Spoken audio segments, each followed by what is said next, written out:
चलिए दोस्तों, मानव जनन अंग में हम जो है इसके नर जनन अंग का जो है लास्ट टॉपिक अच्छे से क्लियर करते हैं और सारे टॉपिक को आपकी फिगर के माध्यम से क्लियर कर देते हैं। दोस्तों इससे पहले अपने 3 वीडियो कवर हो चुके हैं, ये थर्ड वाला वीडियो हमारा है जो यहाँ पे हमने मानव नर जनन अंग के फिगर को आपके जो है स्क्रीन पे दिखा रहे हैं। ठीक है, यहाँ पे जो है हैंड से बनाया गया है, अच्छे से बनाया गया है आप सबके लिए ही सिर्फ। ठीक है, तो यहाँ पे एक एक चीज हम सीखते हैं जो हमारे प्राइमरी लैंगिक अंग थे जिसे हम जो है वृषण बोलते थे। दोस्तों ये वृषण है जिसके अंदर से हमारा स्पर्म बनता था। क्या बनता था दोस्तों? स्पर्म बनता था, या जिसे हिंदी में हम शुक्राणु बोलते हैं। यूपी और बिहार वाले बच्चों, आपको जबर होना है और सारा काम अच्छे से करना है। और स्कार्टम के अंदर वृषण था जो एक जोड़ी था। कितना था जो दोस्तों?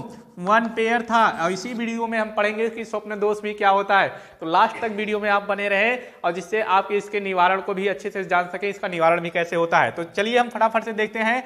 तो ये हमारा टेस्टिस है जिसे हम वृषण बोलते हैं दोस्तों, और इसके अंदर हमारे स्पर्म का क्या होता है? निर्माण होता है। और ये कितने होते हैं? एक जोड़ी, 1 पेयर यहाँ पे हम लिख दिए हैं। और इसके ऊपर एक और हमारे जो है लगा होता है एपिडाइमिस। ये कुछ ग्रंथि होती है जो इसके ऊपर जो है हमारे लगे होते हैं, जहां से हमारे जो है नलिकाएं आपस में क्या होती हैं?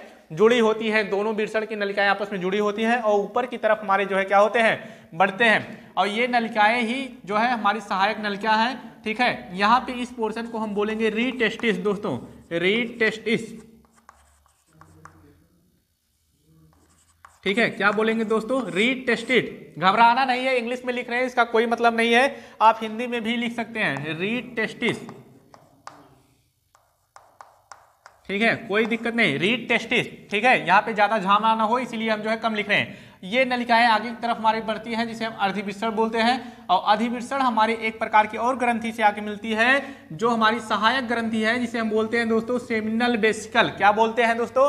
Seminal vesicle. हिंदी में भी लिखेंगे सेमिनल वेसिकल, सेमिनल वेसिकल। ठीक है, सेमिनल वेसिकल क्या होता है दोस्तों? तो अगर आपको बता दिया जाए सेमिनल वेसिकल के बारे में, तो यह एक तरल पदार्थ होता है। यह शुक्राशय या स्पर्म का अधिकांश भाग होता है और शुक्राशय में फ्रक्टोज प्रोटीन और प्रोस्टाग्लैंडिन्स उपस्थित होते हैं। ठीक है, यह हमारा जो है क्या होता है? शुक्राशय का सबसे अधिक भाग होता है। क्या होता है? सबसे अधिक भाग होता है और तरल भाग होता है। कैसा होता है दोस्तों? तरल भाग होता है। ठीक है, और इसमें हमारे प्रोटीन्स होते हैं और फ्रक्टोज होते हैं। क्या होते हैं? फ्रक्टोज होते हैं दोस्तों, फ्रक्टोज होते हैं और प्रोटाग्लैंडिन्स होते हैं। क्या होते हैं दोस्तों? प्रोस्टाग्लैंडिन्स होते हैं। क्या होते हैं? प्रोस्टाग्लैंडिन्स होते हैं, प्रोस्टाग्लैंडिन्स होते हैं। ठीक है, इसमें हमारे जो है क्या होते हैं? इतने चीज पाए जाते हैं जो स्पर्म को निर्माण करने में क्या करते हैं? सहायता करते हैं। और इसी से एक ग्रंथि और हमारी यहाँ पे जुड़ी होती है जिससे हम प्रोस्टेट ग्लैंड बोलते हैं। क्या बोलते हैं दोस्तों?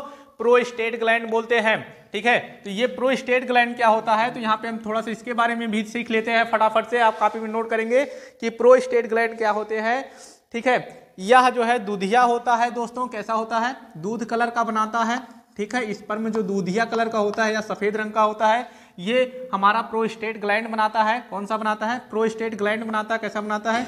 दूधिया होता है तथा क्षारीय होता है। कैसे होता है दोस्तों? क्षारीय होता है। इसलिए ये क्षारीय होता है। हमारे जो यूरिन होते हैं, यहाँ पे लिखे हम यूरिनी ब्लैडर, जहां पे हमारे मूत्र पाए जाते हैं, मूत्राशय इसे हम बोल सकते हैं, मूत्राशय दोस्तों, मूत्राशय। ठीक है, जहां पे हमारे मूत्र एकत्रित होते हैं। मूत्र हमारे अम्लीय माध्यम में होते हैं। कैसे होते हैं दोस्तों? अम्लीय माध्यम में होते हैं। इसे निष्प्रभावी करने के लिए ये हमारा जो है प्रोस्टेट ग्लैंड स्पर्म को कैसे बना देता है? क्षारीय बना देता है। और अम्लीयता क्षारीयता मिलकर वहां पे क्या बन जाते हैं? हमारे उदासीन हो जाते हैं दोस्तों। कैसा हो जाता है? उदासीन हो जाते हैं। और स्पर्म यहां से बनने के पश्चात या आगे होते हुए, ठीक है, अब हमारे जो है यहां से जहां से यूरिन वाले मार्ग और जो है हमारे ये अधिवृषण वाले एक स्थान पे आके मिलके और आगे की तरफ जो है हमारे पीनस के द्वारा से, ठीक है, या नर जनन अंग के माध्यम से स्पर्म जो है क्या होते हैं? आगे की तरफ जो है क्या हो जाते हैं? बढ़ जाते हैं। ठीक है, स्पर्म क्या हो जाते हैं दोस्तों? आगे की तरफ बढ़ जाते हैं। चलिए हम यहाँ पे देखते हैं कि स्वप्न दोष क्या होता है। ठीक है, तो अगर पुरुषों के अंदर बात किया जाए तो स्पर्म की जो ड्यूरेशन होती है वो 10 से 15 मिनट में बनना चाहिए। कितना देर में बनना चाहिए? 10 से 15 मिनट में बनना चाहिए। और कब बनना शुरू होता है? तो इनमें बनना शुरू होता है दोस्तों 13 से 14 वर्ष की अवधि से। इस पुरुषों में स्पर्म बनना शुरू हो जाता है 13 से 14 वर्ष की अवधि में बनना शुरू हो जाता है। और इनमें स्पर्म की एक नॉर्मल अगर कहा जाए तो 10 से 15 मिनट इनमें स्पर्म बनने का लगता है। ठीक है, अब ये पुरुषों में, कुछ पुरुषों में जो है खराब वीडियो या और सारी चीजें जो है देखने के कारण जो है इनमें जो ये सेमिनल वेसिकल और प्रोस्टेट ग्लैंड होते हैं ये सही से रीड नहीं कर पाते। क्या नहीं कर पाते? सही से रीड नहीं कर पाते हैं और उनके अंदर ऑटोमेटिक ही हार्मोन जो है उत्पन्न हो जाते हैं। यहां से हार्मोन्स अपने आप से ही क्या हो जाते हैं? उत्पन्न होना शुरू हो जाते हैं। और जब अपने से ही हार्मोन उत्पन्न होना शुरू हो जाते हैं दोस्तों, तो ये जो हार्मोन्स होते हैं ये वृषण से जो है क्या करते हैं? ये वृषण से स्पर्म का निर्माण करा देते हैं। क्या करते हैं? स्पर्म का निर्माण करा देते हैं। और उनके ना चाहते हुए भी स्पर्म जो है इस नलिका के माध्यम से जो है क्या होता है? आगे की तरफ बढ़ जाता है, जिससे उन्हें जो है क्या हो जाता है दोस्तों?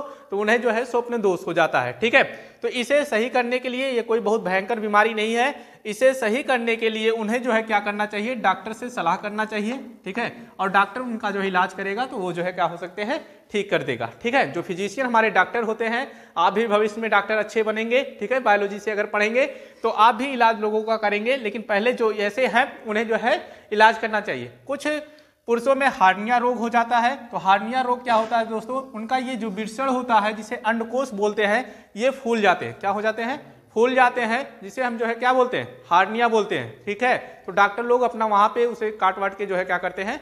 सही करते हैं, या दवा ववा के माध्यम से सही करते हैं। या कई सारे बच्चों को चोट लग जाती है खेलते हुए या कहीं चलते हुए या कहीं गिर गए। ठीक है, तब भी वो चोट जो है धीरे धीरे इनमें स्वेलन कर देता, फूल जाते हैं। ठीक है, जिससे उन्हें ये रोग जो है क्या हो जाते हैं? हो जाते हैं। तो दोस्तों यहाँ पे आपके कंपटीशन एग्जाम में जो पूछे जाते हैं, ठीक है, ये तो रोग ही पूछे ही जाते हैं, साथ साथ ये भी पूछा जाता है कि मानव में कौन कौन से नर हार्मोन से होते हैं। ठीक है, ये क्वेश्चन बहुत इंपॉर्टेंट है, हर कंपटीशन एग्जाम में पूछे जाते हैं। तो नर हार्मोन कौन कौन से हैं दोस्तों? तो कौन कौन से बताएंगे कि नर हार्मोन मनुष्यों में कौन कौन से आते हैं। ठीक है, तो नर हार्मोन हमारे दोस्तों टेस्टोस्टेरोन और एंड्रोजन आते हैं। कौन से आते हैं? तो हम कॉपी में कहीं भी नोट कर लेंगे अपने, टेस्टोस्टेरोन और एंड्रोजन। इधर हम नोट कर लेते हैं,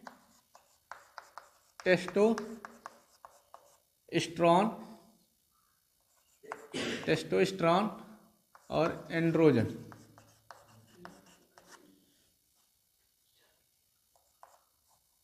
ठीक, टेस्टोस्टेरोन और एंड्रोजन ये दो नर हार्मोन होते हैं जो स्पर्म को बनने में सहायता करते हैं। ठीक है, अब अगले वीडियो में आपको बताया जाएगा कि फीमेल ऑर्गन में कैसे कैसे क्या काम करते हैं। ठीक है, और फीमेल में जो है अंडाणु का निर्माण कितने वर्ष से होता है, कैसे होता है, सारे चीज एकदम पोस्टमार्टम करके बता देंगे आपको। ठीक है, जो है आपको और कहीं जाने की जरूरत नहीं है। ठीक है, और इनके जो है सुरक्षा भी कैसे की जाती है, सारे भी चीज आपको जो है अच्छे से बताए जाएंगे।